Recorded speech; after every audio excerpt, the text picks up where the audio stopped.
Thank you for joining us for 3Bs on the Law podcast, hosted by Trisha Barita, Camille Canali, and Susan Dawson. Disclaimer, this podcast is for entertainment and informational purposes only, not meant to provide legal advice, and does not create an attorney-client relationship. Also, remember, laws change or they differ by jurisdiction, so this is not a substitute for seeking legal counsel in your jurisdiction on the current law applicable to you.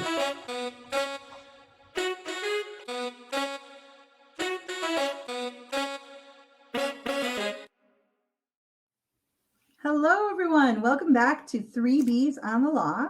We're continuing on with our fun, very hot topic, Season 5.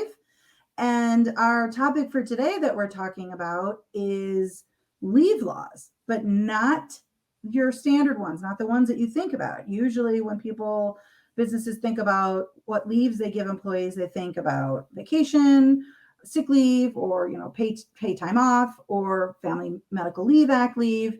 That's really what they're thinking about and talking about. But there are a number of other different types of leave, and many states have laws that mandate leaves that you may never have heard of before. And so you need to be sure that you're aware of all the available leaves to your employees, because if someone comes to you and requests leave, you turn it down, turns out you should have allowed it, you're in a bit of a pickle. So Camille, what are some of the leaves that we're talking about today?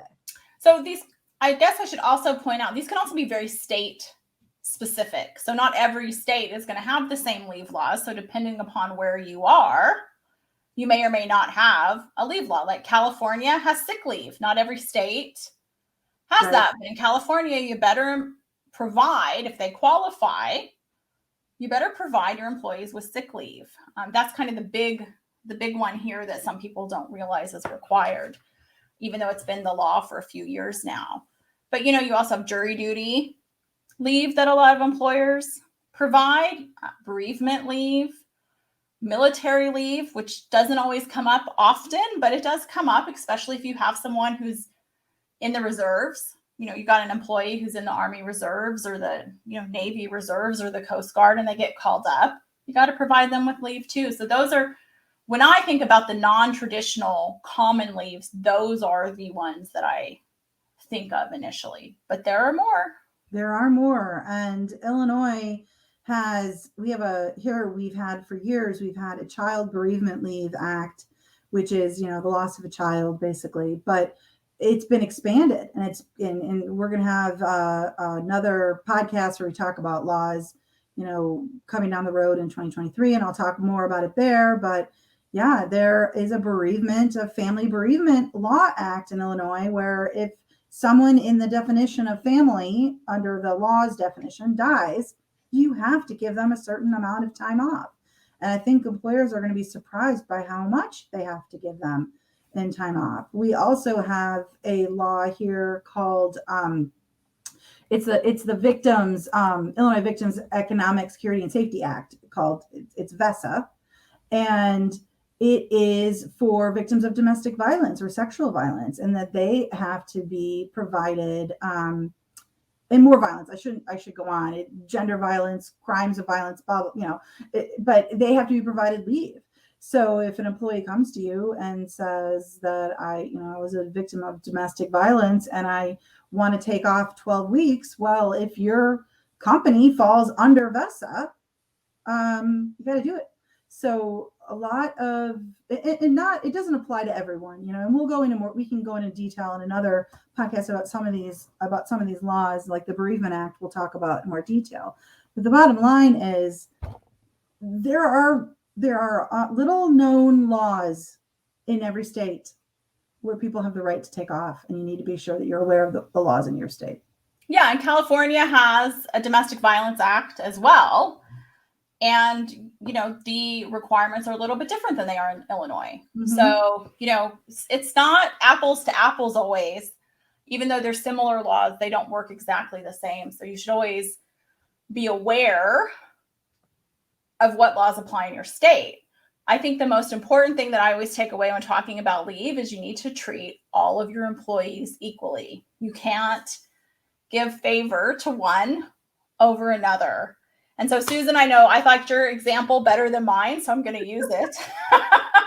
Well, whenever I'm talking to a business who is thinking about giving somebody leave that's above and beyond what the law requires, or is a different category of leave that may not be mandated, or is new to the business, I always say to them, if this is your top performer, your top salesperson, your top everything, somebody you don't want to leave, and that's why you're bending over backwards and granting them this leave, then you'd better be prepared to give that same leave to your bottom performer, the one that's on the bubble for getting fired, the one that you don't want to be rewarding, because you cannot discriminate amongst your employees. And we don't know what types of protected classes there are. We don't know what's going on there. And so if one asks for it and you say yes, and the other asks for it and you say no, have we discriminated? Have we treated our employees unfairly, right?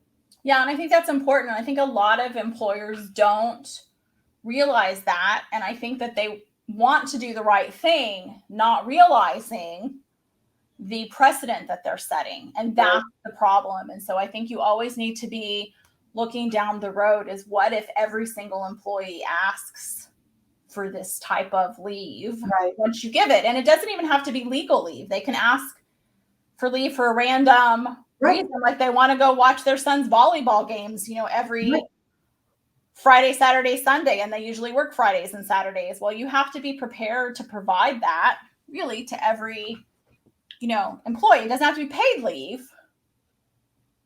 Unless you got to pay everybody. Paid leave, it has to be paid leave for everybody. But I think what you mean is you can create new leave policies, right? You can say, there's a lot of people, I know we're in the fall now, but a lot of people talk about summer hours, right? That used to be a much bigger thing, but maybe you're going to say to your employees that everybody in a certain classification can leave Wednesdays at noon, right? Yeah, what you're saying, Camille, is it doesn't have to be paid. Just because you create a leave, correct, doesn't mean you have to pay them. But if you pay one person, you got to pay everybody. Right. That was kind of my point. Exactly. Right. So if it's unpaid leave, fine, but you still have to give the leave. If it's paid leave, you got to give everybody the paid leave. You can't discriminate. And you might not think you're discriminating because let's say all the employees that work for you are all women under the age of 40. Well, those aren't the only protected classes out there. There's a lot of protected classes. And the big one I always worry about is what happens when the other person has a disability that you didn't know about that suddenly you become aware of. And, it's just, it can go on and on and on. So when you're developing these policies, I know that you want to reward your best performer, but keep in mind what happens if your worst performer asks for the same thing. Would you give them the same answer? And if not, then you need to really think about the leave you're providing.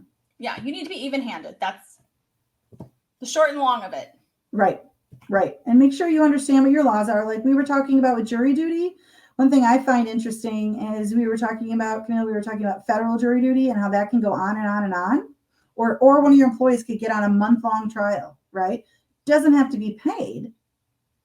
But do you have to give them a month off of work? You need to know the answer to that because that happens. It does happen. It happens a lot. Right.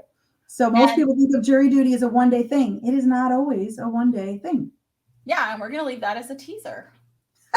And not provide you with talk more. Because I'm mean. No, I'm just kidding. No. But we can get into more detail. A lot of employers are like, well, I'll just wait and see what happens.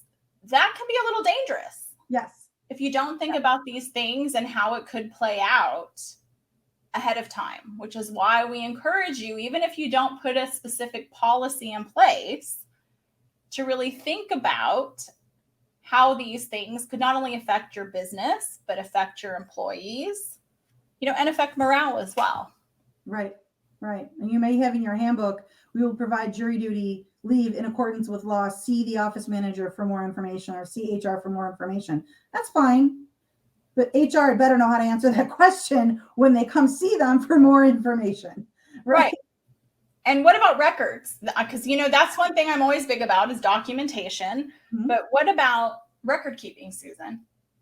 Well, every law is going to be different. Every leave law, what you can and can't request. I mean, not to go back to the old days of the COVID shutdown, but we were going on and on and on about how we couldn't believe that you couldn't require a doctor's note for leave for COVID, right? So every leave is going to be different. I know here with the new Bereavement Leave Act, which I'll get into more detail, there's certain things you can ask for certain types of leave and not for others. And, so while records are almost always allowed to some extent, you need to know what you have the right to ask for. Yeah, and you need to be very careful about that and not crossing that line, because that can land you in hot water for sure. Absolutely. Just as much. You're giving them the leave, but you're making them provide proof that's not required. It'll give you in just as much trouble. Yep, you got it. Yeah. So with that, I think we've done this. We've also teased up a couple of upcoming episodes. So stay tuned as we dig in more into some of these expanding leave laws that are coming in 2023. And we'll catch you next time on 3Bs on the Law. Thank you for joining us on today's podcast of 3Bs on the Law. Don't forget to like and subscribe to our podcast. We also welcome any comments.